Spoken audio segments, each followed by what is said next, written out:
أعوذ بالله من الشيطان الرجيم. بسم الله الرحمن الرحيم.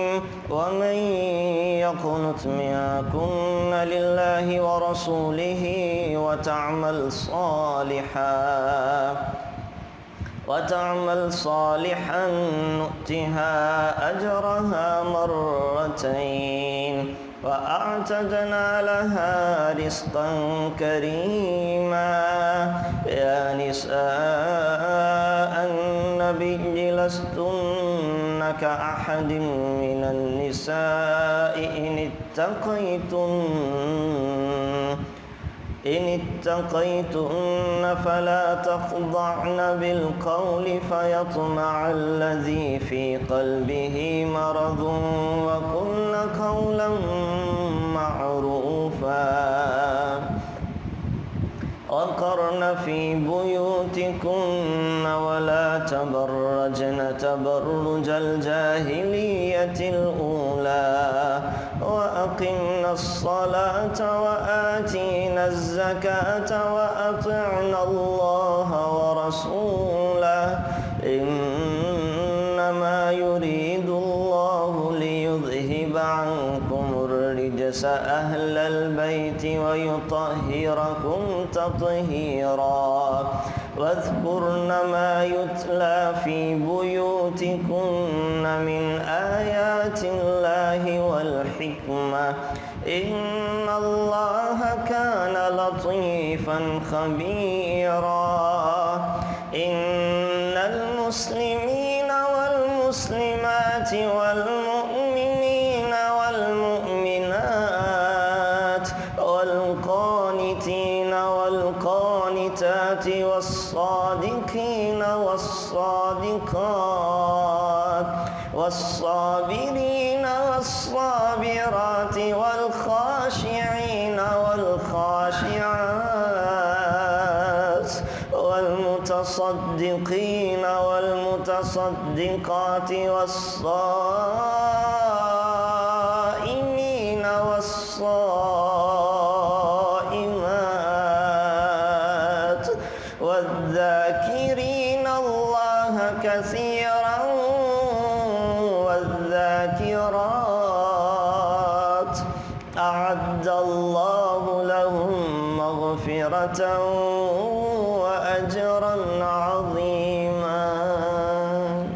صدق الله العظيم.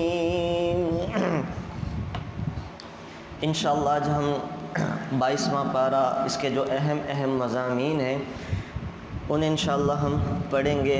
22ویں پارے میں اللہ تعالیٰ نے سورہ احزاب کو ذکر کیا ہے، سورہ سبا ہے قوم سبا کے حوالے سے، اور سورہ فاطر ہے، اور آخر میں سورہ یاسین کا اللہ تعالیٰ ذکر فرما رہے ہیں. سورہ احزاب جو ہے اس کا بہت بڑا حصہ وہ 22ویں پارے کے شروع میں ہے. ابتدا تو 21ویں پارے کے آخری پاؤں سے ہوتی ہے، اور بہت بڑا حصہ اور بہت اہم واقعات اور اللہ تعالیٰ نے 22ویں پارے میں ذکر کیے ہیں، تو انشاءاللہ وہ بھی میں ذکر کر دیتا ہوں.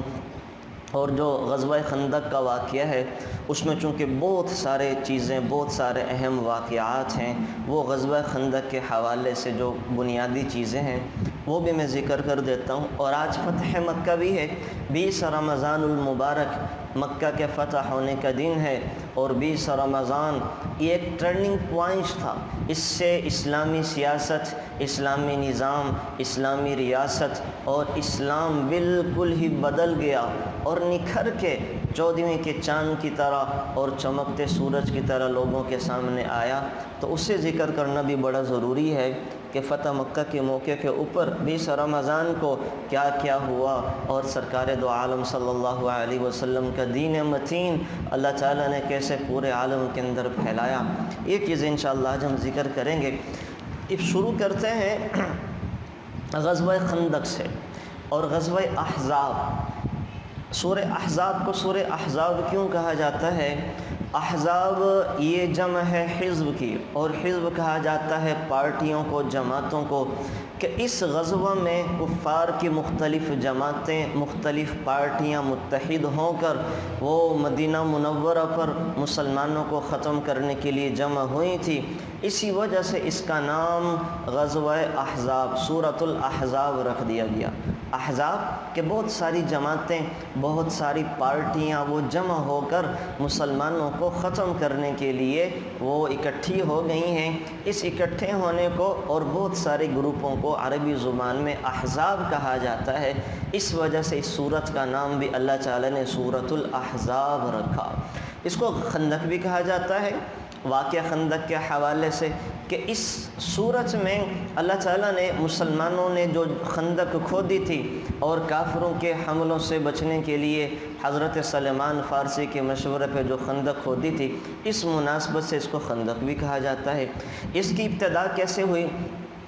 یہود کے دو بڑے قبیلے تھے، قبیلہ بنو نذیر اور قبیلہ بنو وائل۔ ان کے تقریباً 20 آدمی جو رسول اللہ اور صلی اللہ علیہ وسلم اور مسلمانوں سے بڑی سخت نفرت رکھتے تھے، بڑی سخت عداوت تھی۔ یہ مکہ مکرمہ پہنچے اور قریشی سرداروں سے ملاقات کر کے ان کو مسلمانوں سے جنگ کے لیے آمادہ کیا۔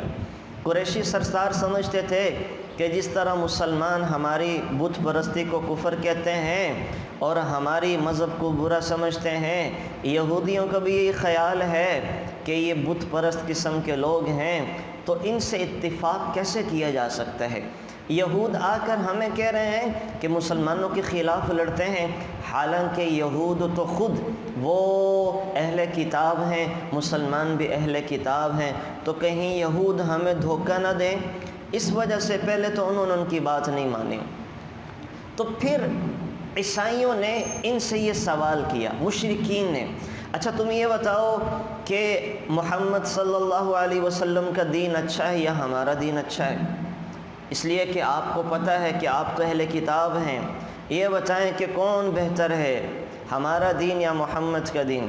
تو ان یہودیوں نے اپنے علم و عمل کے خلاف بات کی، اس لیے کہ ان کے پاس بھی علم تھا، آسمانی کتاب میں تھا کہ اللہ کا دین اور محمد صلی اللہ علیہ وسلم کا دین یہی اصل دین ہے۔ کفار تو بت پرست ہیں، آگ کے پجاری ہیں، ان کا دین کیسے ٹھیک ہو سکتا ہے؟ لیکن یہ ہے جس کو اللہ قرآن میں کہتے ہیں کہ اپنے دین کو چند ٹکوں کے عوض بیچ دیا کرتے تھے، اپنے دین کو اپنے مفادات کی خاطر بیچ دیا کرتے تھے، اپنے دین کو اپنی سیاست کی نظر کر دیا کرتے تھے۔ یہ یہودیوں نے کیا کہ آپ علیہ السلام کے بارے میں جب مشرکین مکہ نے سوال کیا کہ بتاؤ ہمارا دین اچھا ہے کہ محمد کا؟ اب ان کا تو دین ہی کوئی نہیں تھا، یہ تو بت پرستی ہی بت پرستی تھی، شرک ہی شرک تھا، ان کے پاس دین کہاں سے آ گیا؟ تو یہ کہنے لگے کہ تمہارا دین محمد صلی اللہ علیہ وسلم کے دین سے اچھا ہے، تم جو کئی بتوں کی پوجا کرتے ہو وہ تمہارے کام آتے ہیں، یہ محمد کے دین سے اچھا ہے۔ اس پر یہ لوگ کچھ مطمئن ہوئے، مگر اس پر بھی یہ مطمئن نہ ہوئے کہ ہم جا کر مسلمانوں سے لڑیں۔ یہ کہنے لگے اچھا 50 قریشی سرداروں کو مسجد حرام میں جمع کرو اور مسجد حرام میں جمع کرو، پھر ہم بات مانیں گے۔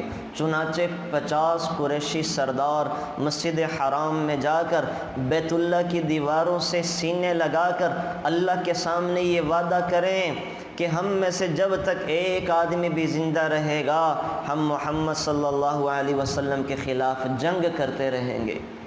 اب یہاں اللہ تعالیٰ کا حلم دیکھیں اور اللہ کا آپ عجوبہ دیکھیں، قدرت کا۔ ہم کہتے ہیں نا بسا اوقات کہ اللہ کو کیوں نہیں ترس آ رہا، حالات کہاں تک پہنچ چکے ہیں، ظالموں نے، کافروں نے مسلمانوں کو کتنا ستانا شروع کر دیا ہے، اللہ رحم کیوں نہیں کر رہے؟ کرتے ہیں نا یہ بات، ہم عام طور پہ مسلمان کہہ دیتے ہیں کہ اللہ کب رحم کھائیں گے، اللہ کو کب ترس آئے گا کہ کافروں نے مسلمانوں کو کہاں تک پہنچا دیا۔ آپ یہ دیکھیں کہ یہاں پر اللہ کے لاڈلے نبی چند مسلمانوں کے خلاف کافر کیا کہہ رہے ہیں، اور اللہ کا حلم اور بردباری دیکھیں کیا کہہ رہے ہیں۔ اللہ کے گھر میں، اللہ کے گھر کے ساتھ بیت اللہ سے چمٹ کر اللہ کے دشمن اللہ کے نبی کے خلاف جنگ کرنے کا معاہدہ کر رہے ہیں اور مطمئن ہو کر جنگ کے لیے تیاریاں شروع کر دیتے ہیں۔ لیکن اللہ تعالیٰ کا حلم اور اللہ کی بردباری کا عجیب منظر ہے کہ اللہ ان کو اپنے گھر میں بھی نہیں پکڑ رہا۔ یہ بالکل ایسے ہی ہے جیسے کسی ماں کے ساتھ کوئی آدمی چمٹے اور ماں سے کہے کہ تو میرے لیے دعا کر، میں تیرے بچوں کو قتل کر دوں، تو میرے لیے دعا کر، میری کامیابی کے لیے میں تیرے بچوں کو مارنے جا رہا ہوں، تیرے بچوں کو قتل کرنے جا رہا ہوں، تو میری کامیابی کی دعا کر۔ یہ بالکل کون سی ماں ہے جو ایسا کرے گی؟ تو یہ یہود اور مشرکین مکہ اللہ کے گھر میں اللہ کے ہی نبی کو قتل کرنے کے لیے جمع ہو رہے ہیں، لیکن اللہ تعالیٰ کچھ نہیں کہہ رہا۔ اللہ تعالیٰ انہیں مہلت دے رہے ہیں، اللہ تعالیٰ انہیں ڈھیل دے رہے ہیں۔ تو یہ اللہ تعالیٰ کا آپ حلم دیکھیں کہ اللہ تعالیٰ دنیا کا نظام ہی ایسے چلاتا ہے۔ اللہ تعالیٰ نے دنیا کا نظام انسانوں کے حوالے کیا ہوا ہے کہ اپنے نظام سے، اپنے اعتبار سے یہ اس کائنات کا نظام چلاتے ہیں۔ تو بہرحال یہ یہودی قریش مکہ کے ساتھ معاہدہ کرنے کے بعد عرب کے ایک اور بڑے جنگجو قبیلہ غطفان کے پاس پہنچے اور ان کو جا کر بتلایا کہ ہم قریش مکہ اس بات پر متفق ہو چکے ہیں کہ اس نئے دین اور نئے نبی کو ختم کرنا ہے، آپ بھی ہمارے ساتھ معاہدہ کریں۔ اور انہوں نے رشوت بھی دی کہ خیبر میں جس قدر کھجور ایک سال کے اندر پیدا ہوگی ہم ساری کی ساری کھجور آپ کو دے دیں گے۔ چنانچہ اس طرح کر کر کے یہ قبیلے اپنے ساتھ ملاتے گئے اور ابو سفیان اپنی قیادت میں 12,000 سے 15,000 لوگوں کو لے کر مسلمانوں کو ختم کرنے کے لیے، ہمیشہ ہمیشہ سے دنیا سے مٹانے کے لیے نکل آیا۔ غزوہ بدر میں آپ دیکھیں مدینہ منورہ پر یہ سب سے بڑا حملہ ہونے والا ہے۔ غزوہ بدر میں مسلمانوں کے مقابل 1,000 کا لشکر تھا، غزوہ احد میں 3,000 کا تھا، اور اس دفعہ 12 سے 15,000 کا لشکر تھا، 12 سے 15,000 کا لشکر۔ اور ادھر مسلمانوں کی کیا صورتحال تھی کہ رسول اللہ صلی اللہ علیہ وسلم کو جب اس محاذ کی حرکت کا پتہ چلا کہ یہ ہمارے خلاف لڑنے کے لیے آ رہے ہیں، تو آپ علیہ الصلاۃ والسلام کی زبان پر یہ کلمہ تھا، حسبنا اللہ ونعم الوکیل، حسبنا اللہ ونعم الوکیل، یعنی اللہ ہمیں کافی اور ہمارا کارساز ہے۔ ایک وظیفہ بھی ہے یہ پورا، حسبنا اللہ ونعم الوکیل۔ جب حالات انسان کے بس سے باہر ہو جائیں اور اس کو خطرہ ہو تو انسان اس کا ورد کرے کہ جو رسول اللہ صلی اللہ علیہ وسلم اس موقع پر اس کا ورد کر رہے ہیں کہ حسبنا اللہ ونعم الوکیل، اللہ ہمیں کافی اور ہمارا کارساز ہے۔ اس کے بعد مہاجرین اور انصار کو سرکار دو عالم صلی اللہ علیہ وسلم نے جمع کیا اور آپ علیہ الصلاۃ والسلام ان سے مشورے کرنے لگے۔ اس کے بعد کافروں کے حملے سے بچنے کے لیے آپ علیہ الصلاۃ والسلام مشورہ کرنا سنت نبوی ہے۔ حالانکہ آپ علیہ الصلاۃ والسلام کو نہیں چاہیے تھا یا بنتا نہیں تھا کہ اللہ کا نبی جن کو اللہ براہ راست ہدایات دیں، اللہ کے نبی جن کو فرشتے آ کر براہ راست مشورے کریں اور فرشتے آ کر حقائق حال سے آگاہ کرتے ہیں، تو اللہ کے نبی کا بظاہر مشورہ کرنا بنتا نہیں تھا۔ لیکن ہمیں بتانے کے لیے، ہمیں سکھانے کے لیے کہ میں اللہ کا نبی ہوں، مجھے سب کچھ پتہ ہے، اللہ مجھے بتا سکتے ہیں، پھر بھی میں اپنے ساتھیوں سے مشورے کرتا ہوں۔ تو امت محمدیہ کے لوگ اپنے کاموں میں لوگوں سے مشورے کرنا نہ چھوڑنا، ہاں مشورے کے لیے سمجھدار لوگوں کا انتخاب کرنا، ہر کسی سے مشورے کرتے نہ پھرنا۔ اور پھر آپ علیہ الصلاۃ والسلام نے فرما بھی دیا، ما ندم من استشار وما خاب من استخار، مشورہ کرنے کے بعد انسان کو شرمندہ اور نادم نہیں ہونا پڑتا، اور استخارے کے بعد جو کام کیا جائے اس میں ناکام نہیں ہونا پڑتا۔ تو مشورے کر لینے چاہیے، اور یاد رکھیں یہ جو مشورہ ہے نا، یہ استخارے سے بھی زیادہ اہم ہے۔ جب مشوروں میں اور تحقیق کے بعد کوئی چیز ثابت ہو جائے تو پھر استخارے کی بھی ضرورت نہیں پڑتی۔ استخارے کا درجہ یہ سیکنڈری ہے، ثانوی درجے کی چیز ہے، اصل تو مشورے ہیں مشورے۔ جب مشوروں سے اور تحقیق حال سے چیزیں کلیئر ہو جائیں پھر استخارے کی بھی ضرورت نہیں پڑتی۔ تو آپ علیہ الصلاۃ والسلام مشورہ کر رہے ہیں کہ ہم کیا کریں، کیسے دشمنوں کے حملوں سے ان کے شر سے بچیں۔ تو حضرت سلمان فارسی نے مشورہ دیا، چونکہ یہ روم کے رہنے والے تھے اور روم اور ایران والوں کی جنگیں اکثر رہا کرتی تھی، تو حضرت سلمان نے کہا کہ یا رسول اللہ صلی اللہ علیہ وسلم، ہم یہ کرتے ہیں کہ اپنی حفاظت اور دفاع کے لیے خندق کھود لیتے ہیں۔ خندق، وہ خندق ہم لمبی سی خندق اور چوڑی سی خندق کھود لیتے ہیں جس سے ہمارا دشمن اس طرف رہے گا اور ہم تک پہنچ نہیں سکے گا۔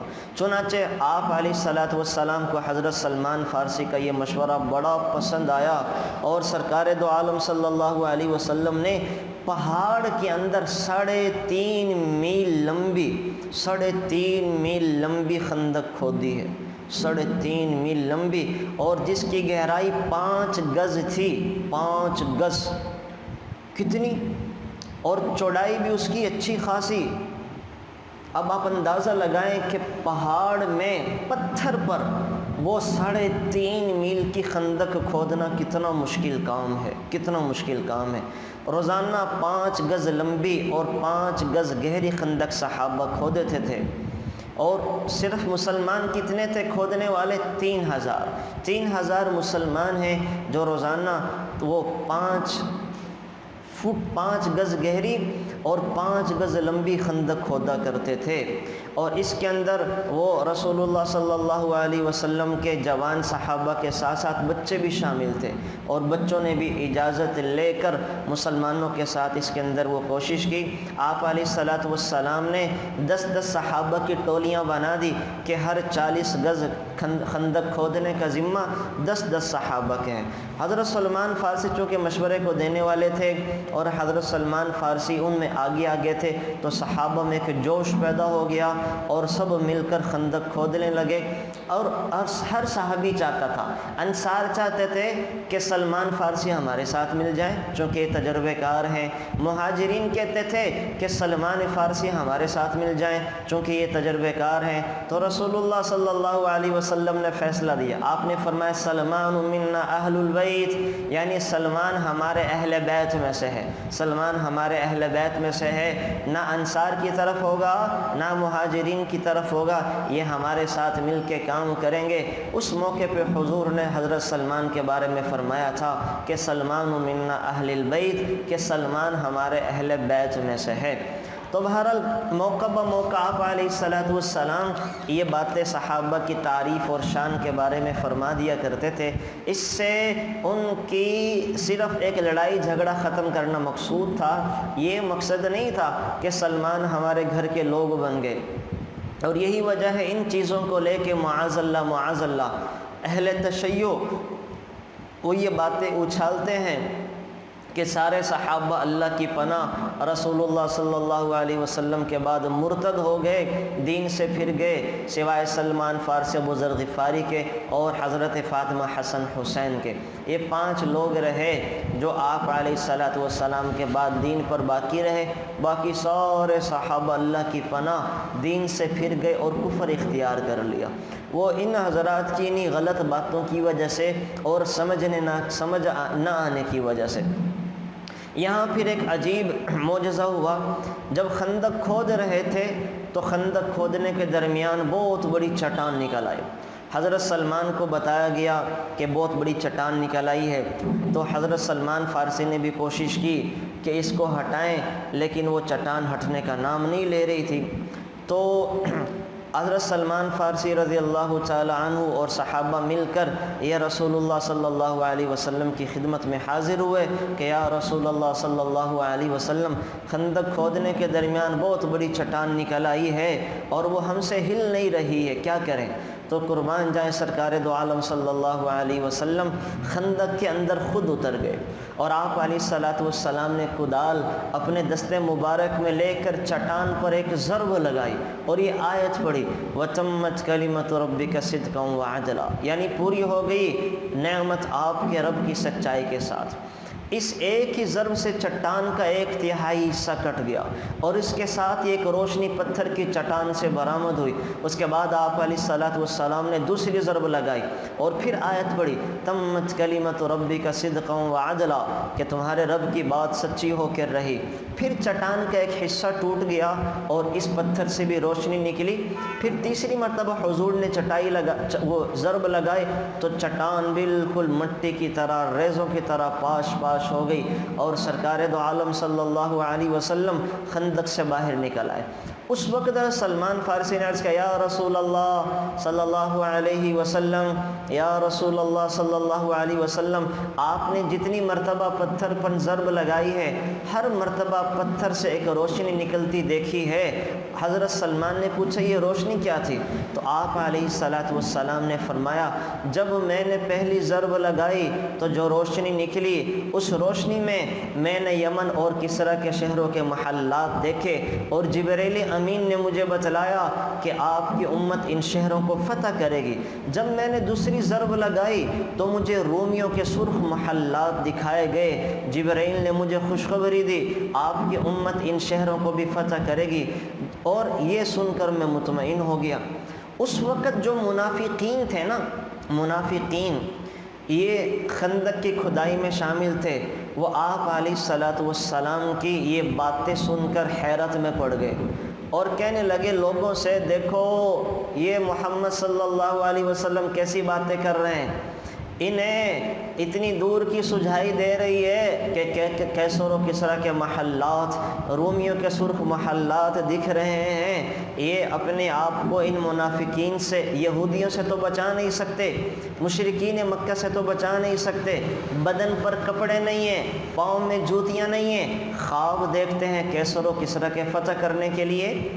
تو اس وقت جب منافقین نے یہ تانے دیے، اللہ تعالیٰ نے آیتیں اتار دیں اذ يقول المنافقون والذين في قلوبهم مرض ما وعدنا الله ورسوله الا غرورا، جب منافقین نے جن کے دلوں میں کھوٹ تھا کہنے لگے کہ اللہ اور نبی دھوکے دے رہے ہیں، اللہ اور نبی ہمیں سے دھوکے کی بات کر رہے ہیں اور ہمیں پاگل بنا رہے ہیں، کہ کیا کہہ رہے ہیں کہ اللہ تعالیٰ کیسر، ایران، فارس والوں کو سب کو تمہارے قدموں میں لا کے ڈال دے گا۔ لیکن اللہ کے نبی کی بات سچی تھی اور اللہ تعالیٰ نے پھر کچھ ہی سالوں کے بعد روم بھی فتح کروا دیا، ایران بھی فتح کروا دیا، یمن بھی فتح کروا دیا، حبشہ بھی فتح کروا دیا، ساری دنیا کو رسول اللہ صلی اللہ علیہ وسلم کے غلاموں کے قدموں میں لا کے ڈال دیا۔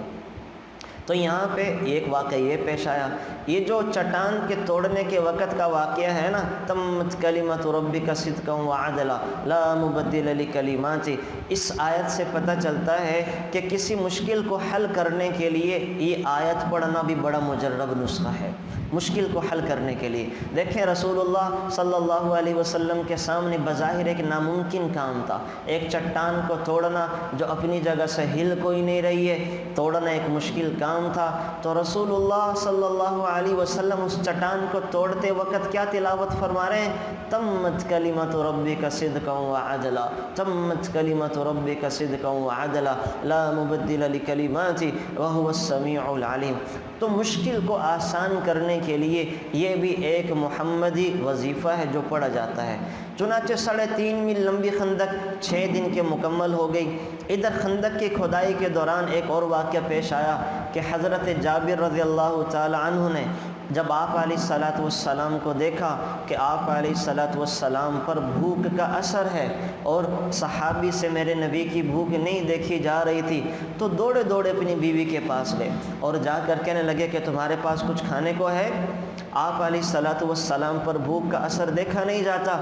میرے نبی نے وہ 2 پتھر باندھے ہوئے، صحابہ نے خندق کی کھدائی کے دوران جب کچھ کھانے پینے کو نہیں ملا ہے تو کیا کیا؟ پتھر اپنے پیٹوں پر باندھ لیے کہ پتھر پیٹ کے ساتھ جب چپکے رہیں گے تو ہمارا پیٹ تھوڑا آسرے میں رہے گا۔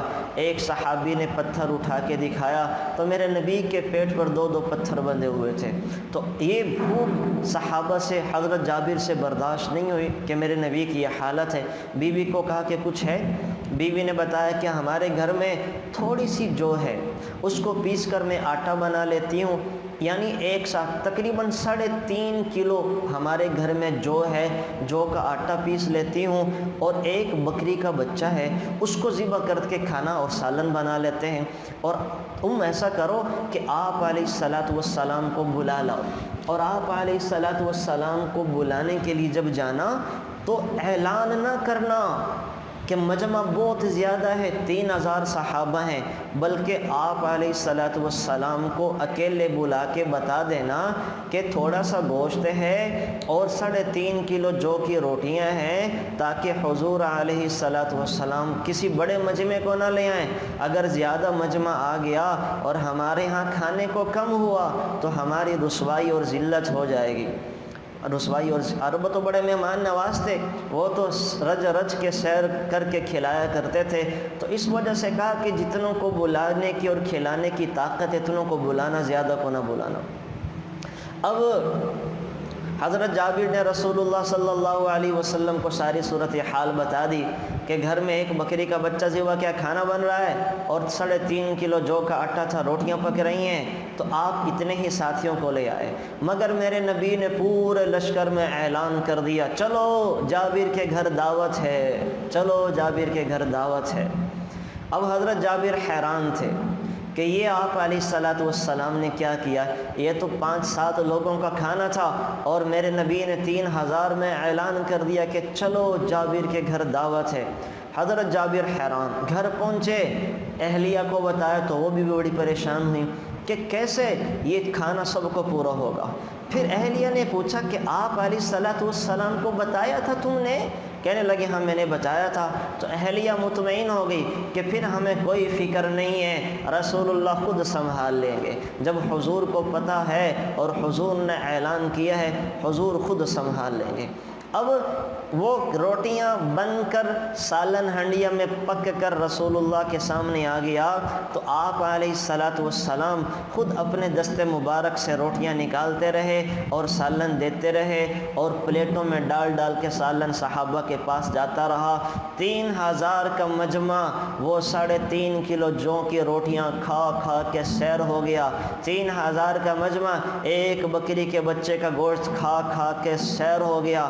حضرت جابر فرماتے ہیں کہ سارے مجمع کے لوگ فارغ ہو کر سیر ہو گئے، مگر ہماری ہنڈیا میں گوشت کم نظر نہیں آتا تھا۔ گوشت بھی اتنے کا اتنا ہے اور روٹیاں بھی گندی کی گندی ہیں۔ یہ میرے نبی کا معجزہ ظاہر ہوا کہ میرے نبی کی برکت سے اللہ تعالیٰ نے سارے صحابہ کو کھلا پلا دیا اور سارے صحابہ سیر ہو گئے۔ ادھر اس دوران جب غزوہ خندق کا موقع تھا تو کفار نے حملہ کیا اور کسی طرح خندق عبور کر کے آگے پہنچے۔ یہ جب ہوا تو رسول اللہ صلی اللہ علیہ وسلم اور صحابہ بڑی بے جگری کے ساتھ ان کے مقابلے پر آ گئے، سخت تیر اندازے کی۔ اس میں اتنی سختی اور شدت تھی کہ رسول اللہ صلی اللہ علیہ وسلم اور صحابہ کرام کو سارے دن اتنا مصروف رہنا پڑا کہ نماز کے لیے بھی ذرا مہلت نہ ملی، اور 4 نمازیں عشاء کے وقت میں پڑھی گئی۔ اندازہ لگائیں آپ، 4 نمازیں قضا ہو گئی، فجر، ظہر، عصر، مغرب، عشاء کے وقت میں 4۔ تو یہ اللہ تعالیٰ نے جو نمازیں قضا کروائی ہیں ہمیں بتانے کے لیے کہ انسان کمزور ہے اور اس سے نمازیں بھی قضا ہو سکتی ہیں، مجبوری کی وجہ سے نمازیں چھوٹ بھی سکتی ہیں، حالات اور پریشانیوں کی وجہ سے نمازیں چھوٹ بھی سکتی ہیں، تو کوئی پریشانی کی بات نہیں ہے۔ میرے نبی سے بھی دین کے کام میں لگنے کی وجہ سے چھوٹ گئی تھی، لیکن وہ اس پر مطمئن نہیں ہونا چاہیے بلکہ ان کو قضا کر لینا چاہیے۔ تو قضا نمازوں کو پڑھنے کا طریقہ بتلانے کے لیے میرے اللہ نے ہمارے نبی سرکار دو عالم صلی اللہ علیہ وسلم سے نمازیں قضا کروا دی، تاکہ امت کے سامنے نمازوں کو قضا کرنے کا طریقہ آ جائے۔ اب دیکھیں نا، اللہ چاہتا تو آپ علیہ السلام فرشتوں کی صف کو کھڑا کر کے نماز پڑھ لیتے، لیکن یہ بتانا تھا کہ بسا اوقات کچھ کام ایسے ہوتے ہیں کہ ان میں لگ کر وہ دینی کے کام ہوتے ہیں، نمازیں قضا ہو سکتی ہیں، تو کوئی بات نہیں، ان نمازوں کو بعد میں پڑھ لیا جائے۔ تو قضا نمازوں کا طریقہ ہمیں بتانے کے لیے اللہ تعالیٰ نے یہ نماز قضا کروا دی۔ ادھر جو ہے آپ علیہ السلام پر اور مسلمانوں پر جب شدت بڑھی پڑی تو آپ علیہ الصلوۃ والسلام نے کافروں کے لیے بد دعا کی، اور 3 روز پیر منگل بدھ میں مسجد فتح کے اندر مسلسل، جو یہ مدینہ منورہ میں مسجد فتح ہے، یہاں میرے نبی مسلسل ان کافروں کو شکست دینے کے لیے دعا کرتے رہے۔ تیسرے دن بدھ کے دن ظہر و عصر کے درمیان دعا قبول ہوئی، اور رسول اللہ صلی اللہ علیہ وسلم نے صحابہ کو خوشخبری سنا دی کہ اللہ تعالیٰ نے دعا سن لی۔ اب اللہ تعالیٰ نے دعا سنی کیسے، قبول کیسے فرمائی؟ تو اللہ اسباب بناتا ہے۔ تو اللہ تعالیٰ نے انہی کے اندر سے لوگ پیدا کر دیا۔ نعیم بن مسعود یہ انہی میں سے تھے، تو یہ مسلمان ہو گئے، یہ مسلمان ہو گئے۔ آپ علیہ الصلوۃ والسلام کی خدمت میں حاضر ہوئے اور کہا یا رسول اللہ صلی اللہ علیہ وسلم، میں آپ کے ہاتھ پر اسلام قبول کرتا ہوں۔ تو اللہ تعالیٰ نے کافروں ہی میں سے ان کو شکست دینے کے لیے، مسلمانوں کو جیت دینے کے لیے انہی میں سے ایک بندہ تیار کر دیا اور مسلمانوں کی جھولی میں لا کے ڈال دیا، اور پھر حضور نے انہی کو کہا کہ آپ جا کر ان میں پھوٹ ڈالیں۔ دیکھیں سیاست کے اندر یہ جائز چیزیں بھی ہوتی ہیں۔ تو آپ علیہ الصلوۃ والسلام نے نعیم بن مسعود سے کہا کہ پھوٹ ڈالیں، تو نعیم بن مسعود گئے اور یہودیوں میں اور منافقین میں ہیلے بہانے والی باتیں کر کر پھوٹ ڈال دی، دونوں کو ایک دوسرے سے بدگمان کر دیا۔ اسی لیے کہا جاتا الحرب خدعۃ، کہ جنگ کے دوران ایسے کام کرنا جائز ہوتے ہیں جو بظاہر دھوکہ نظر آئیں لیکن حقیقت میں دھوکہ نہیں ہوتے، جن کو سیاسی چالیں کہا جاتا ہے۔ لیکن ان چالوں میں مسلمانوں کے خلاف چلنا جائز نہیں ہے، کافروں کے خلاف ان کو چلنا جائز ہے۔ تو حضرت نعیم بن مسعود نے پھوٹ ڈالی، اور جس کی وجہ سے یہودی منافقین سے بدگمان ہو گئے، مشرکین سے بدگمان ہو گئے، مشرکین ان سے بدگمان ہو گئے۔ اور دوسرا کام اللہ نے یہ کیا کہ آندھی چلا دی، ان آندھیوں کی وجہ سے ان کی وہ چولہے اکھڑ گئے، خیمے اکھڑ گئے، گھوڑے بھاگنے لگے، دوڑنے لگے۔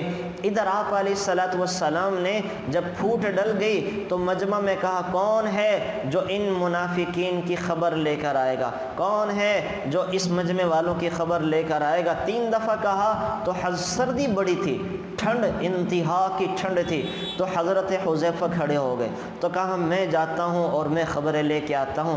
تو حضرت حذیفہ جاسوس بن کر گئے۔ تو یہاں سے اسلام نے یہ طریقہ بھی بتایا کہ جاسوسی کرنا بھی اسلام کو فائدہ پہنچانے کے لیے اور کافروں کو نقصان پہنچانے کے لیے جائز ہے۔ تو حضرت حذیفہ جاسوس بن کے گئے، انہوں نے وہاں جاسوسی کی، اور جناب جو ہے وہ کیسی کیسی صحابہ کی خبریں۔ ابو سفیان جو تھے تو یہ اپنے لشکر کو یہ خبر دینے والا تھا کہ واپس چلتے ہیں اور ہم مسلمانوں سے نہیں جیت سکتے اور ہمارا نقصان ہونے لگا ہے۔ تو ابو سفیان نے یہ خبر دینے سے پہلے لوگوں سے کہا کہ اپنے دائیں بائیں دیکھ لو کہیں کوئی جاسوس تو نہ ہو۔ تو حضرت حذیفہ نے کیا چالاکی کی، اور اپنے ساتھ والے کا ہاتھ پکڑ لو۔ حضرت حذیفہ نے اپنے ساتھ والے کا ہاتھ پہلے پکڑ لیا اور کہا کہ بھئی کون ہو، اپنا پتہ بتاؤ۔ بجائے کوئی ان سے پوچھتا، انہوں نے پہلے پوچھ لیا۔ تو اسلام نے ہمیں جاسوسی کے طریقے بھی بتائے، اسلام نے سیاست کے طریقے بھی بتائے، اسلام نے صرف عبادات نہیں سکھائی ہیں، اسلام نے تو بہترین سیاست تو سکھائی اسلام نے کہ سیاست سے تو ملکوں کا نظام چلتا ہے۔ اسلام نے تو جاسوسی سکھائی ہے کہ بہترین انٹیلیجنس کیسے بنائی جاتی ہیں۔ تو میرے نبی کی صحابہ میں، فوج میں ہر طرح کے لوگ تھے کہ خبریں جاسوسیاں کیسے کی جاتی ہیں اور مسلمانوں کو فتح یاب دلانے کے لیے کیا کیا کام کیے جاتے ہیں۔ تو بہرحال یہاں اللہ تعالیٰ نے آندھیاں چلا دی، ان میں پھوٹ ڈلوا دی، اور آپ علیہ الصلوۃ والسلام کی دعا اور صحابہ کی محنت کی برکت سے اللہ تعالیٰ نے مسلمانوں کو فتح یاب کر دیا۔ اور یوں جو ہے یہ غزوہ جو خندق تھا یہ مسلمان جیت گئے، اور کافروں کو اللہ تعالیٰ نے بڑی زبردست قسم کی شکست عطا فرمائی، جس کے بعد دوبارہ ان میں لڑنے جھگڑنے کی ہمت پیدا نہیں ہوئی۔ یہ ایک واقعہ یہاں پر پیش آیا جو غزوہ خندق کے اندر بڑا اہم اور بڑا ناگزیر واقعہ تھا۔ پھر آگے چل کر اللہ تعالیٰ وَمَن يَقْنُتْ مِنكُنَّ لِلَّهِ وَرَسُولِهِ وَتَعْمَلْ صَالِحًا نُؤْتِهَا أَجْرَهَا مَرَّتَيْنِ، یہاں پر کچھ چیزیں ذکر کر رہے ہیں۔ ہوا کیا تھا، جب یہ فتوحات ہوئیں غزوہ خندق کے موقع کے اوپر اور اس کے بعد کچھ فتوحات ہوئیں، تو ازواج مطہرات نے جمع ہو کر رسول اللہ صلی اللہ علیہ وسلم سے مطالبہ کیا کہ ہمارا نان نفقہ بڑھا دیا جائے۔ ہوا یہ تھا کہ غزوہ احزاب کے بعد جب بنو نذیر پھر بنو قریظہ کی فتوحات ہوئیں تو مسلمانوں کے ہاتھ بہت سارا مال غنیمت آیا، بہت سارا مال غنیمت آیا۔ تو ازواج مطہرات کو ایک خیال آیا کہ ان اموال غنیمت میں سے آپ علیہ السلام نے بھی اپنا حصہ رکھا ہوگا کہ حضور کا 5واں حصہ ہے۔ تو وہ سب جمع ہو کر کہنے لگیں کہ یا رسول اللہ، یہ کیسر و کسرا کی بیویاں تو طرح طرح کے زیورات اور قیمتی لباسوں میں رہتی ہیں اور ان کی خدمت کے لیے کنیزیں حاضر ہوتی ہیں، اور ہمارا فقر و فاقہ کا حال آپ کے سامنے ہے، اس لیے اب اللہ نے آپ پر وسعت کر دی ہے تو آپ ہمارا خرچہ بڑھا دیں، ہمارا خرچہ بڑھا دیں۔ رسول اللہ صلی اللہ علیہ وسلم نے اپنی بیویوں کی طرف سے مطالبہ سن کر ان سے کہا، وہ معاملہ جو دنیا داروں کے ساتھ کیا جاتا ہے اور دنیا دار عورتیں اپنے ساتھ کرتی ہیں، کیا تم بھی ویسا کرنا چاہ رہی ہو؟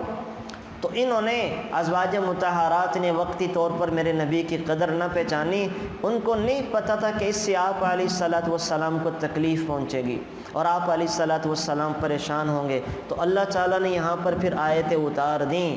کیا آیتیں اتار دیں؟ ان کنتن تردن الحیات الدنیا وزینتها فتعالین امتعکن واسرحکن سراحا جمیلا۔ اگر آپ کو دنیا کی چیزیں چاہیے، اگر آپ کو دنیا کا ساز و سامان چاہیے تو آئیں پھر میں آپ کو طلاق دے دیتا ہوں اور طلاق لے کر اپنے اپنے گھروں میں چلی جائیں۔ اور اگر اللہ کے نبی کے ساتھ رہنا چاہتی ہیں تو اللہ کے نبی کے ساتھ تو ایسے ہی رہنا پڑے گا، اللہ کے نبی کے ساتھ تو تنگیاں برداشت کرنی پڑیں گی، اللہ کے نبی کے ساتھ تو آزمائشوں میں رہنا پڑے گا، اور جو درجات ملیں گے آپ کو وہ سارے کے سارے آخرت میں ملیں گے، آخرت میں ملیں گے۔ اور یہی وجہ تھی کہ میرے نبی کی صحبت میں پھر رہنے کی وجہ سے جب بعد میں صحابہ کرام ازواج مطہرات کو ہدیہ دیا کرتے تھے، 1,00,000 درہم یعنی ایک ہی دن میں کروڑوں کروڑوں روپے دیا کرتے تھے، تو حضرت عائشہ جیسی خاتون وہ کروڑوں روپے ایک دن میں خرچ کر دیتی تھی، اپنے گھر میں گوشت بنانے کے لیے بھی پیسے نہیں رکھا کرتی تھی کہ آپ علیہ السلام نے ایسی تربیت کی تھی۔ تو اللہ نے آپ کو اختیار دیا، اگر چاہیں تو طلاق لے کے اپنے گھر چلی جائیں، اگر میرے پاس رہنا ہے تو پھر جو ہے وہ ایسے ہی زندگی گزارنی پڑے گی۔ حضرت عائشہ نے کہا، حضرت عائشہ کو آپ علیہ السلام نے کہا تھا کہ عائشہ دیکھو جلدی نہ کرنا، اپنے والدین سے مشورہ کر کے جواب دینا، اللہ تعالیٰ نے تمہیں اختیار دیا ہے، فیصلہ کرنے میں جلدی نہ کرنا، اپنے والدین سے مشورہ کرنا۔ کیونکہ حضرت آپ علیہ السلام جانتے تھے کہ جب عائشہ اپنے ابا سے اماں سے مشورہ کریں گی تو وہ کبھی بھی جدائی کا نہیں کہیں گے، لیکن حضرت عائشہ نے جب یہ سنا تو فوراً عرض کیا کہ میں اس معاملے میں والدین سے مشورہ کیا کروں، میں تو آخرت کو دنیا پر ترجیح دے دوں، میں کسی سے مشورہ نہیں کرتی، میں آپ کے ساتھ رہنا چاہتی ہوں، مجھے دنیا نہیں چاہیے۔ حضرت عائشہ کا یہ کہنا تھا کہ ساری بیویوں ہی نے یہ کہا کہ ہمیں دنیا نہیں چاہیے، ہمیں اللہ کے نبی چاہیے، ہم آخرت میں آپ کے ساتھ رہنا چاہتی ہیں، دنیا میں بھی آپ کے ساتھ رہنا چاہتی ہیں۔ تو یہ آپ علیہ السلام نے ایک واقعہ پیش آیا تھا، اور اس موقع پر آپ علیہ السلام 1 مہینے تک اپنی بیویوں کو چھوڑے رکھا ہے، چوبارے پر رہے ہیں، اوپر اپنے کمرے میں چلے گئے، چوبارے میں چلے گئے، وہاں 1 مہینہ گزارا ہے، اور 1 مہینہ بیویوں سے ناراض رہے ہیں کہ میری بیویوں نے دنیا کا مطالبہ کیوں کر دیا، میری بیویوں نے ہم سے دنیا کیوں مانگ لی۔ تو بہرحال یہاں پہ یہ اللہ تعالیٰ نے ہمیں بہت سارے پیغامات دینے تھے کہ وہ لوگ جو دین کے کام کرنے میں لگے ہوتے ہیں ان کے پیش نظر دین ہی ہونا چاہیے، دنیا اور دنیا کی نعمتیں آسائشیں ان کے پیش نظر نہیں ہونی چاہیے، کہ اللہ تعالیٰ نے ان کے لیے سب کچھ آخرت میں جمع کر کے رکھا ہے۔ یہاں ایک چیز اور بتا دوں کہ طلاق کی 2 صورتیں ہوتی ہیں، یاد رکھیں طلاق کا حق صرف اور صرف مرد کو ہے، اللہ تعالیٰ نے عورت کو طلاق کا حق نہیں دیا ہے۔ ہاں ایک صورت میں عورت کو طلاق کا حق ہے، وہ جب حق کے طلاق عورت کے سپرد کر دیا جائے کہ اگر وہ چاہے اپنے آپ کو طلاق دے کر خامن سے آزاد کر لے، یہ ایک طریقہ ہے۔ جیسے اس آیت میں اللہ تعالیٰ نے رسول اللہ صلی اللہ علیہ وسلم سے کہا کہ آپ اپنی بیویوں سے کہہ دیں کہ اگر تم علیحدہ ہونا چاہتی ہو تو علیحدہ ہو جاؤ، یعنی یہ کہنا کہ تم علیحدہ ہونا چاہتی ہو تو علیحدہ ہو جاؤ یہی طلاق ہے۔ اگر وہ علیحدہ ہو جاتی ہے طلاق ہو جاتی، پھر وہ طلاق کے الفاظ کہنے کی ضرورت نہیں تھی۔ تو یہاں پہ یہ پتہ چلا کہ جب میاں بیوی کی طبیعتوں میں مناسبت نہ ہو تو مستحب یہ ہے کہ بیوی کو اختیار دیا جائے کہ شوہر کی موجودہ حالت پر قناعت کر کے ساتھ رہنا چاہے تو رہے، ورنہ سنت کے مطابق طلاق دے کر کپڑے کے جوڑے دے کر عزت کے ساتھ رخصت کر دیا جائے۔ یہاں سے یہ بھی پتہ چلا ہے کہ اگر مزاج میں موافقت نہیں ہے، اب یہاں پہ کیا تھا، اگر تم دنیا چاہتی ہو تو میں تو تمہیں دنیا دے نہیں سکتا۔ میں آپ کو سیدھے الفاظ میں کھل کے بیان کر رہا ہوں کہ اللہ کے نبی کیا کہہ رہے ہیں کہ بھئی اگر تمہیں دنیا چاہیے تو میں تمہیں دنیا دے نہیں سکتا، آخرت چاہیے تو میرے ساتھ رہتی رہو، میں تیار ہوں، اور دنیا چاہیے تو تمہیں اختیار ہے، علیحدہ ہونا چاہو تو ہو جاؤ، تم آزاد ہونا چاہو تو آزاد ہو جاؤ، جانی چاہو تو چلی جاؤ۔ انہوں نے یہ بات کہنا ہی یہ طلاق کے مترادف تھا، طلاق کے مترادف تھا۔ تو اگر مزاج میں مناسبت نہ ہو، میں بھی یہی کہتا ہوں، اللہ کی بھی یہی سنت ہے، ہمارے ہاں بسا اوقات طلاق کو بہت برا سمجھا جاتا ہے، ہاں بہت بری چیز ہے، اللہ تعالیٰ کیا ناپسندیدہ ہے، لیکن اس سے زیادہ برا وہ ہے کیا میاں بیوی ایک جگہ رہتے رہیں لیکن روز لڑیں، روز جھگڑیں، روز ایک دوسرے کے ماں باپ کو برا کہیں، روز اپنی قبر کو تاریک کریں، روز اپنی آخرت کو خراب کریں، روز ایک دوسرے کو گالم گلوچ کریں، روز ایک دوسرے کو تانے دیں، روز ایک دوسرے سے لڑ کے اپنی عبادات کو ضائع کریں، پروپیگنڈے کریں، غیبت کینہ بغض کرتے رہیں۔ اللہ کی قسم یہ زیادہ بڑے گناہ ہیں طلاق دینے سے۔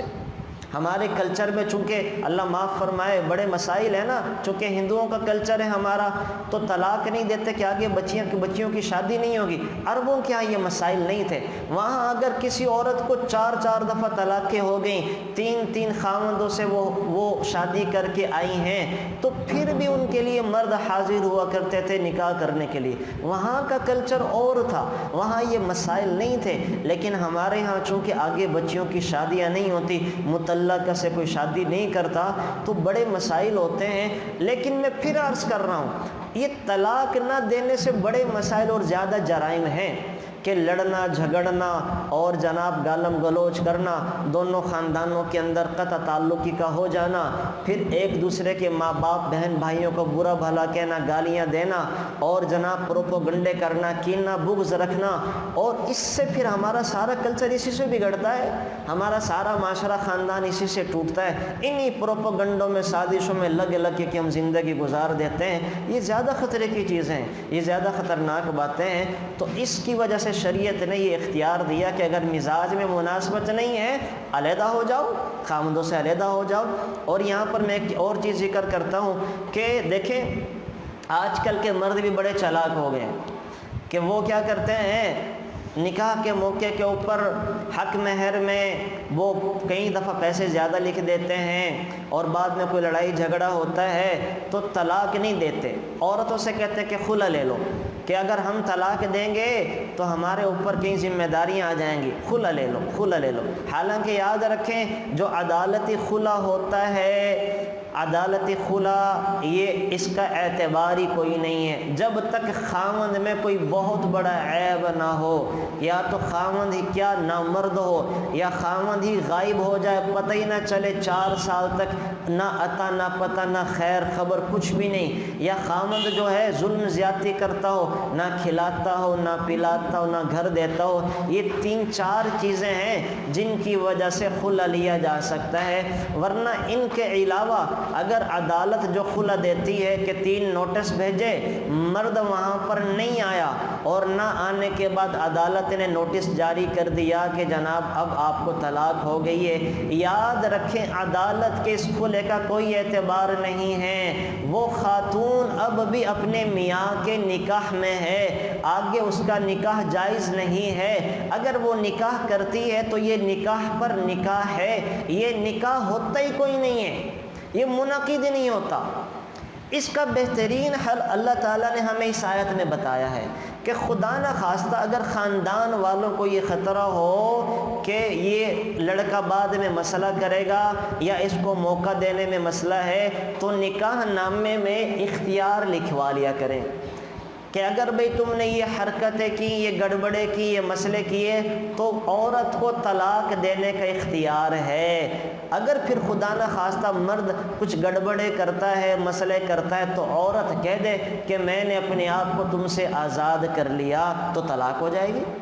تو یہ ایک صورت ہے، یہ میں اس وجہ سے بتا رہا ہوں، ورنہ ہم یہ عام طور پر نہیں ذکر کرتے کہ اس سے معاشرے کے اندر بگاڑ ہوتا ہے، لیکن چونکہ آج کل حالات ایسے ہیں، وہ مرد طلاق دیتے نہیں ہیں اپنی سیکورٹی کے لیے، عورتوں کو خلا کا بول دیتے ہیں، وہ خلا ہوتا ہی کوئی نہیں ہے، وہ نکاح پہ نکاح ہے، وہ آگے گناہ پہ گناہ ہو رہے ہوتے ہیں۔ اور پھر کیا ہوتا ہے؟ تو اس کا بہترین حل یہ ہے کہ جن خاندانوں کو یہ اندازہ ہے یا جن لوگوں کو یہ پتہ ہے کہ یہ بچہ بعد میں تنگ کرے گا، پریشان کرے گا، تو عورت اپنے آپ کو اختیار دے دے، وہ کہہ دے، خاوند کو کہہ دے کہ آپ مجھے طلاق کا اختیار دے دیں، اور نکاح نامے پر وہ لکھ دے کہ حق طلاق آپ کو تفویض کیا جاتا ہے اس صورت میں، اگر میں نے آپ پر ہاتھ اٹھایا، اگر میں نے آپ کو خرچہ نہیں دیا، اگر میں آپ کو چھوڑ کر پردیس چلا گیا، تو اس صورت میں آپ کو حق طلاق تفویض کرتا ہوں۔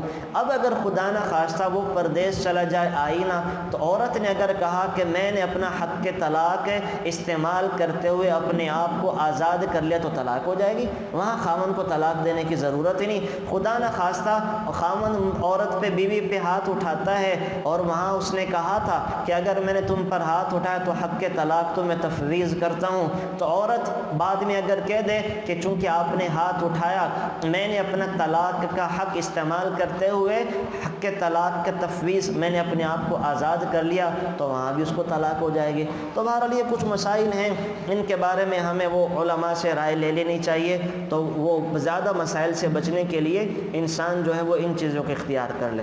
اچھا، آگے چل کے اللہ تعالیٰ جو ہے یہ چیزیں ذکر کر رہے ہیں کہ انما یرید اللہ لیذھب عنکم الرجس اہل البیت ویطہرکم تطہیرا۔ یہ اللہ تعالیٰ کہہ رہے ہیں کہ اللہ تعالیٰ چاہتے ہیں، یہ حضور کی شان کے بارے میں کہہ رہے ہیں، آپ علیہ الصلوۃ والسلام کی بیویوں کے بارے میں، کہ اللہ نے ارادہ کر لیا ہے کہ آپ علیہ الصلوۃ والسلام کی بیویوں سے ناپاکی کو، گندگی کو دور کر لیں اور ان کو پاک کر دیں۔ تو اہل بیت کا مسئلہ یہاں سے چھڑا ہے۔ اصل میں یاد رکھیں، جو ہمارے یہاں اہل بیت مشہور ہیں، ہم کسے سمجھتے ہیں؟ 5 لوگوں کو، حضرت حسن حسین، حضرت فاطمہ، حضرت علی اور محمد صلی اللہ علیہ وسلم، جنہیں شیعہ حضرات 5 تن پاک کہتے ہیں، اہل تشیع، اور ان کو اہل بیت کہتے ہیں۔ یاد رکھیں، اللہ تعالیٰ نے قرآن کریم میں تو میرے نبی کی بیویوں کو اہل بیت کہا ہے، اصل تو یہ اہل بیت ہیں جنہیں اللہ تعالیٰ سورہ احزاب کی اس آیت میں ذکر فرما رہے ہیں، انما یرید اللہ لیذھب عنکم الرجس اہل البیت۔ اللہ تعالیٰ نے اپنے نبی کی بیویوں سے گندگی کو دور کرنے کا ارادہ کر لیا ہے۔ تو یہ تو اہل بیت تو اصل میں اللہ نے کس کو کہا؟ آپ علیہ الصلوۃ والسلام کی بیویاں یہ اہل بیت ہیں۔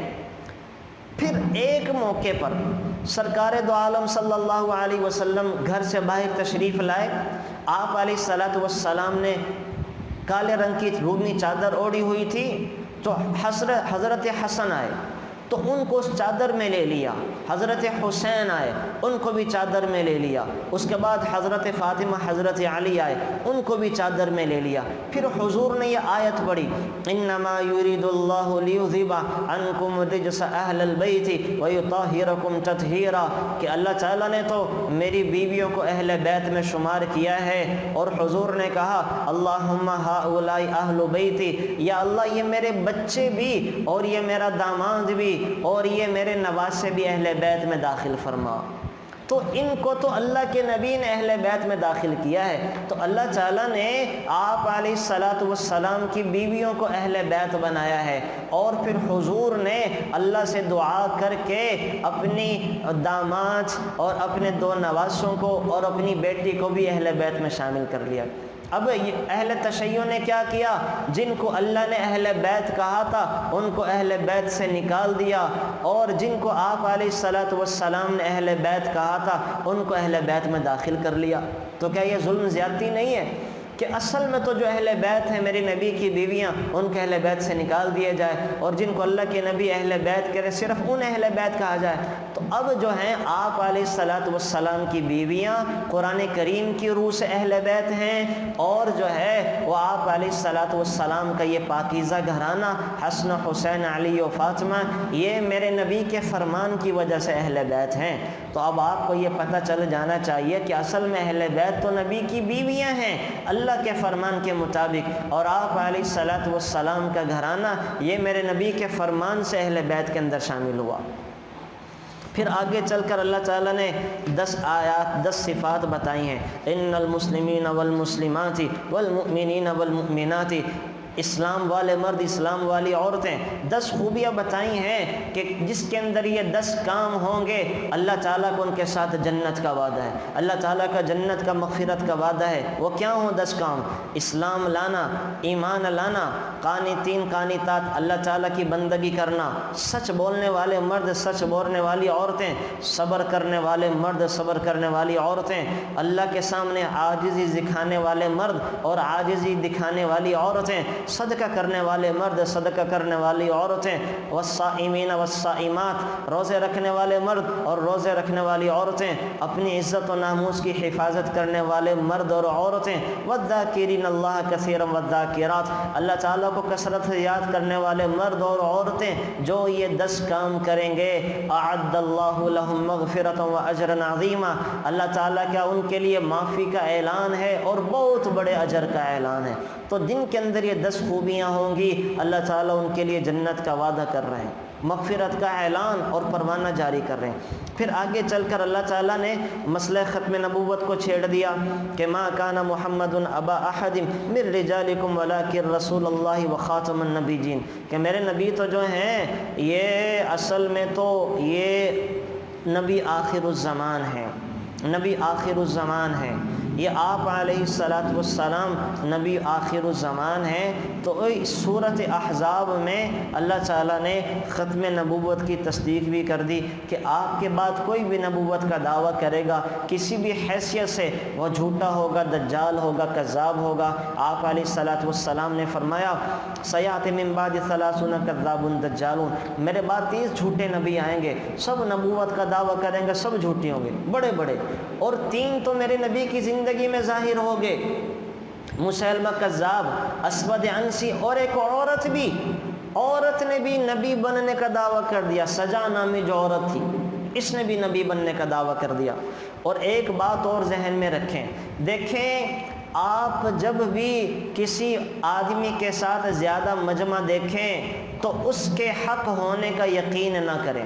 ایک آدمی شریعت کے خلاف چلتا ہے، سنت کے خلاف چلتا ہے، عجیب و غریب قسم کی بکواسات کرتا ہے، لیکن ہم دیکھتے ہیں کہ اس کے ساتھ لاکھوں کا مجمع ہے تو ہمارا دل نرم ہو جاتا، ہم کہتے ہیں اچھا یہ تو بڑا اللہ والا، اس کے ساتھ تو لاکھوں لوگ تھے، اس کے ساتھ تو بہت بڑا مجمع، یہ غلط کیسے ہو سکتا ہے؟ مرزا قادیانی کے ساتھ تو لاکھوں کا مجمع ہے، یہ غلط نہیں ہو سکتا، یہ نبی ہوگا اللہ کا، ہے نا۔ عبداللہ چکڈالوی کے ساتھ جس نے منکرین حدیث اور احادیث کا انکار کیا، اس کے ساتھ لاکھوں کا مجمع ہے، تو لوگوں نے کہا یہ کیسے ہو سکتا ہے؟ جاوید غامدی کے فالوورز لاکھوں ہیں، ہم کہتے ہیں کہ یہ غلط کیسے ہو سکتا، ماننے والے لاکھوں ہیں۔ یاد رکھیں شیطان بھی تو غلط ہے، اس کے ماننے والے بھی تو زیادہ ہیں۔ اللہ کے ماننے والے ساری دنیا میں 2 ارب ہیں اور شیطان کے ماننے والے 6 ارب ہیں، تو شیطان کے ماننے والے زیادہ، اس کا مطلب یہ نہیں ہے کہ وہ شیطان ٹھیک ہو گیا اور معاذ اللہ اللہ غلط ہے۔ ہمیشہ غلط لوگوں کے پیچھے چلنے والے زیادہ ہوتے ہیں کہ اس میں لذت ہے، اس میں قربانیاں آزمائشیں نہیں ہیں، دین پر قربانیاں آزمائشیں، دین پہ چلنا مشکل ہے، ان کے پیچھے چلنے والے ہمیشہ تھوڑے ہوتے ہیں۔ آپ مجھے ایک موٹی سی بات بتائیں، رسول اللہ صلی اللہ علیہ وسلم اپنی زمینی اور آسمانی طاقتوں کے ساتھ موجود ہیں، کیا اللہ کے نبی کے ہوتے ہوئے کسی اور کی دال چل سکتی ہے؟ یعنی آپ سوچیں، کہ اللہ کے نبی ایک طرف ہیں.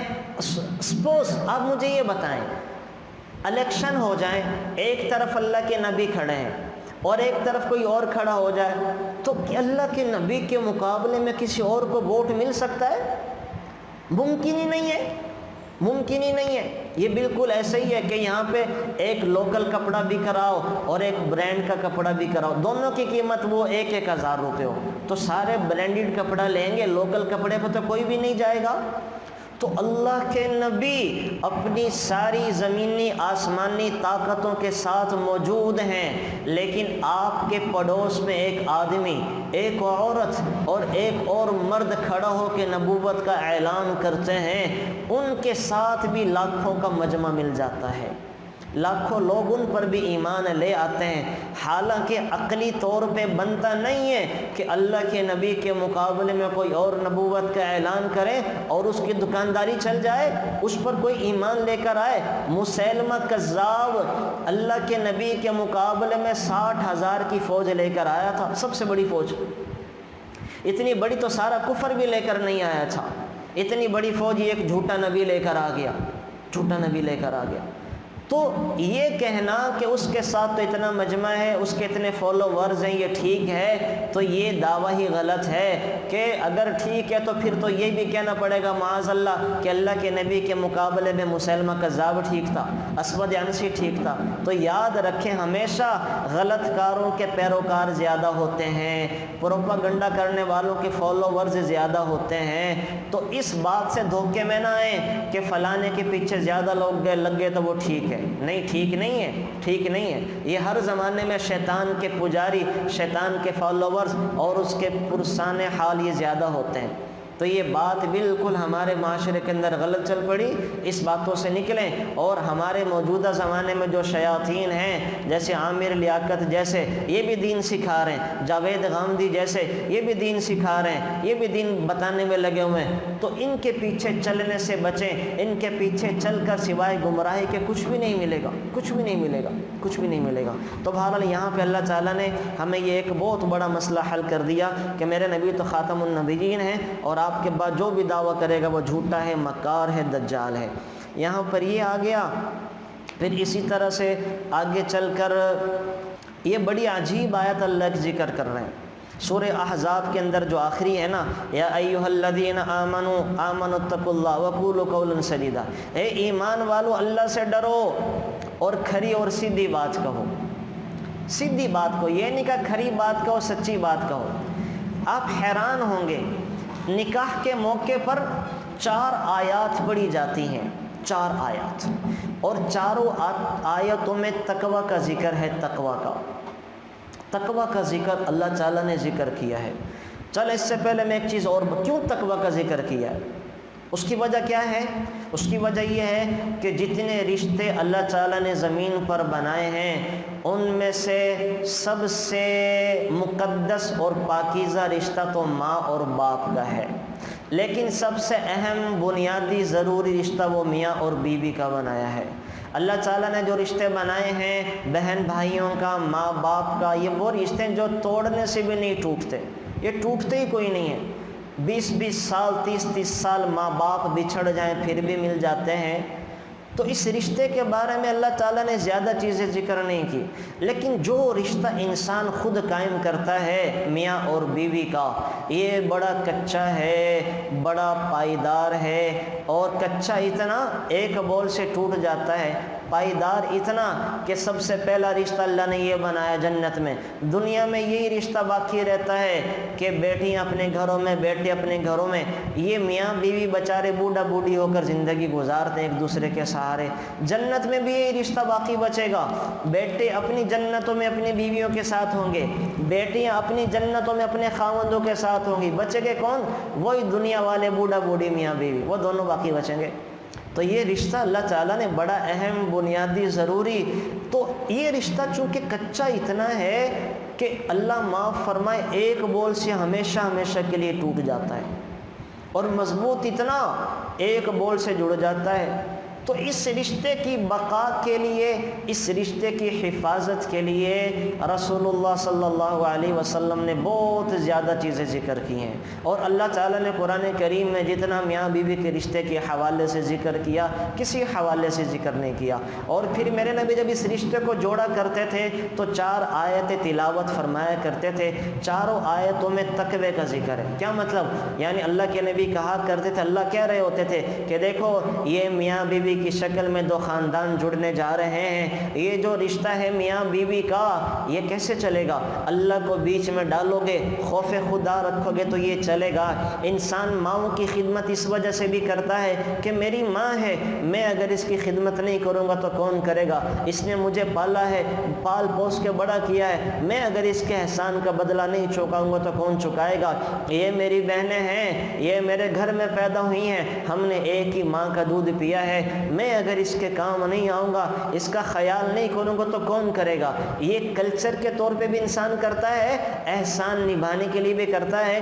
لیکن بیوی کے رشتے میں انسان کے ذہن میں اگر خوف خدا نہ ہو کہ یہ اللہ تعالیٰ نے مجھے کسی کا لخت جگر لا کر دے دیا، اس کی ذمہ داری مجھ پہ ڈال دی ہے، تو اللہ تعالیٰ کو مجھے جواب بھی دینا پڑے گا، اللہ مجھ سے پوچھیں گے بھی اس کے حقوق ادا کیے کہ نہیں کیے، بیویوں سے بھی پوچھا جائے گا، خاوندوں کے حقوق ادا کیے کہ نہیں کیے، خاوندوں سے بھی پوچھا جائے گا بیویوں کے حقوق ادا کیے کہ نہیں کیے۔ تو جب تک اللہ کو بیچ میں نہیں لائیں گے، خوف خدا نہیں لائیں گے، اس وقت تک یہ رشتہ اچھے سے نہیں بن سکتا۔ یہ زندگی کی گاڑی میاں بیوی کی چل نہیں سکتے اگر بیچ سے اللہ کو نکال دیں، اپنے کلچر کو لے آئیں۔ تو اس وجہ سے آپ علیہ السلام 4 آیتیں تلاوت کرتے تھے جن میں خوف خدا تقوی کا ذکر ہے کہ دیکھو اس رشتے کو نبھانے میں، چلانے میں، بچانے میں اللہ سے ڈرنا، کوئی فیصلہ کرنے سے پہلے اللہ کو بیچ میں لانا، اللہ سے ڈرنا۔ اور یہ پھر عجیب آیت تلاوت کیا کرتے تھے، یا ایھا الذین آمنوا اتقوا اللہ، اے ایمان والو اللہ سے ڈرو، وقولوا قولا سدیدا، سیدھی بات کہنا، سیدھی بات کہنا، یہ نہیں کہہ رہے اللہ کے سچی بات کہنا، درست بات کہنا، موقع محل کے مطابق بات کرنا، مناسب بات کرنا، وہ بات کرنا جس سے فتنہ نہ پھیلے، وہ بات نہ کرنا جس سے فتنہ پھیلے، سیدھی بات کرنا۔ سچی بات کا اللہ نہیں کہہ رہے، اس لیے کہ بس اوقات سچ بڑا کڑوا ہوتا ہے اور سچ سے فتنہ اور فساد پھیل جاتا ہے، سچ بتانے سے خاندان ٹوٹ جاتے ہیں، بڑا نقصان ہوتا ہے بس اوقات سچ بولنے کا۔ مثلاً اکلوتا بیٹا تھا، 3 بہنیں تھیں، ماں باپ نے اکلوتے بیٹے کی شادی کر دی، شادی کے بعد اوپر والا پورشن بیٹے کے پاس آ گیا۔ اب جناب بیٹا آفس سے آیا، کاروبار سے ہاتھ میں شاپر پکڑ کے لایا، اب چھوٹی بہن نے دیکھ لیا، پہلے جاتا تھا اماں کے کمرے میں، اب بیچارہ شاپر لے کے آیا ہے، وہ شاپر میں سوٹ تھا، لے کے چلا گیا اپنی بیوی کے کمرے میں اوپر سیدھا۔ اب چھوٹی بہن دیکھ رہی ہے کہ بھائی جو ہیں ہاتھ میں شاپر میں کوئی سوٹ لے کر آئے ہیں اور سیدھا بھابھی کے پاس چلے گئے ہیں، تو جا کر وہ چھوٹی بہن اپنی اماں کو بتاتی کہ اماں بھائی جو ہیں وہ ایک تو برانڈیڈ سوٹ لے کے آئے ہیں، برانڈیڈ سوٹ نشاط والوں کا لگ رہا ہے، جے والوں کا لگ رہا ہے، سوٹ لے کر آئے ہیں۔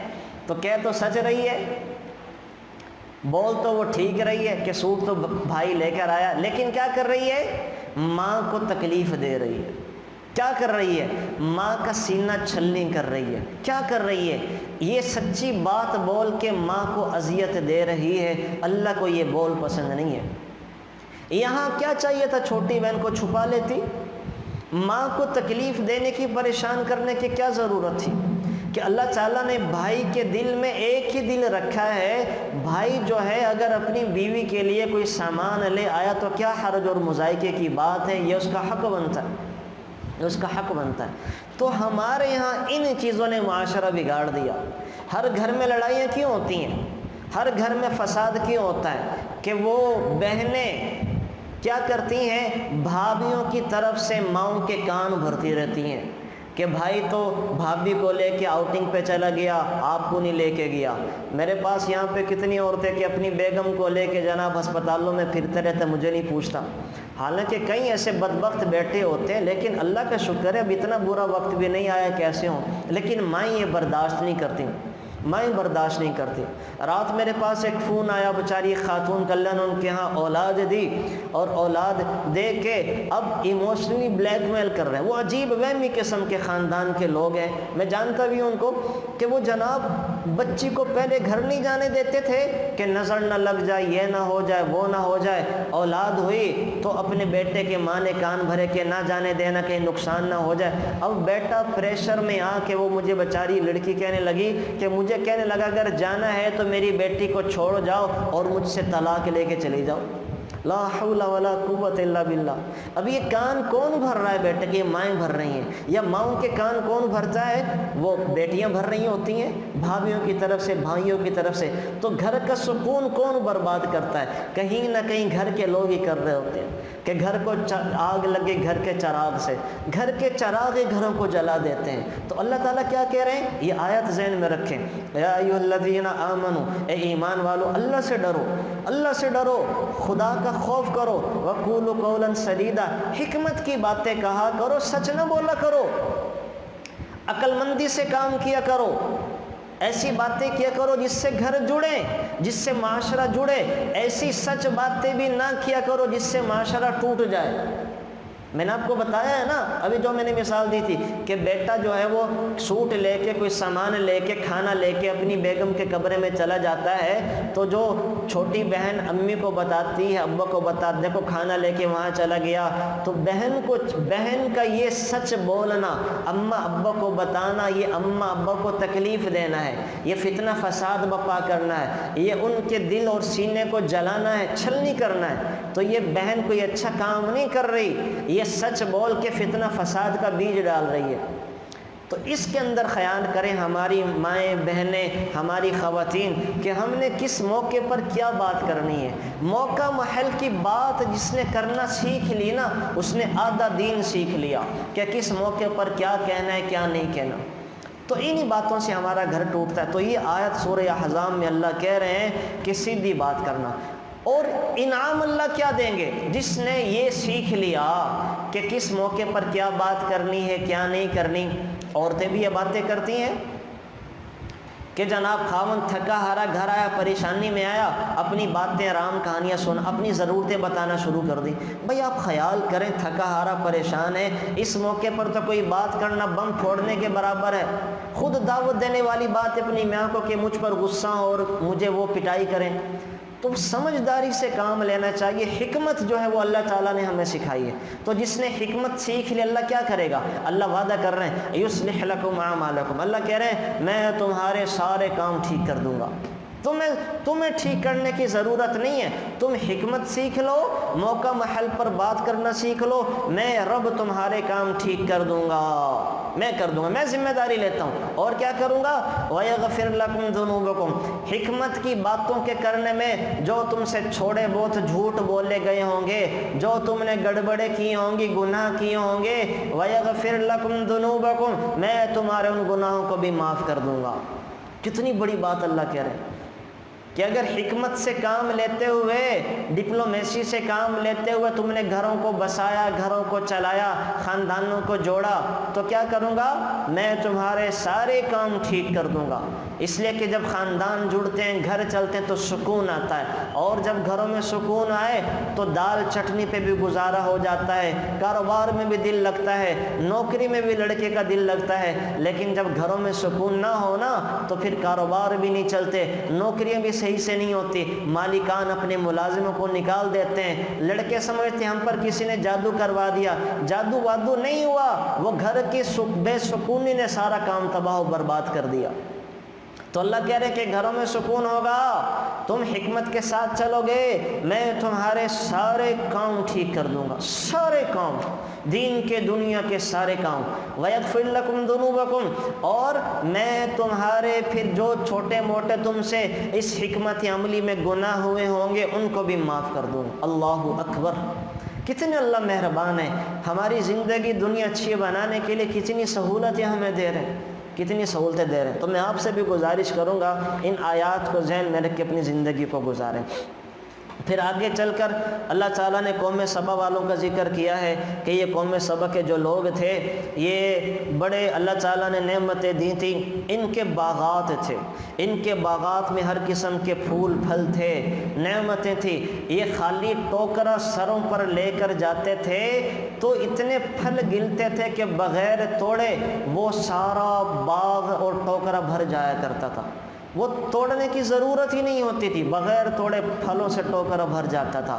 اگر کوئی بیمار ان کے باغوں میں جاتا تو باغوں کی اتنی نعمتیں تھیں اور اتنی خوشگوار ہوا اور فضا تھی کہ بیمار ویسے ٹھیک ہو جاتا تھا۔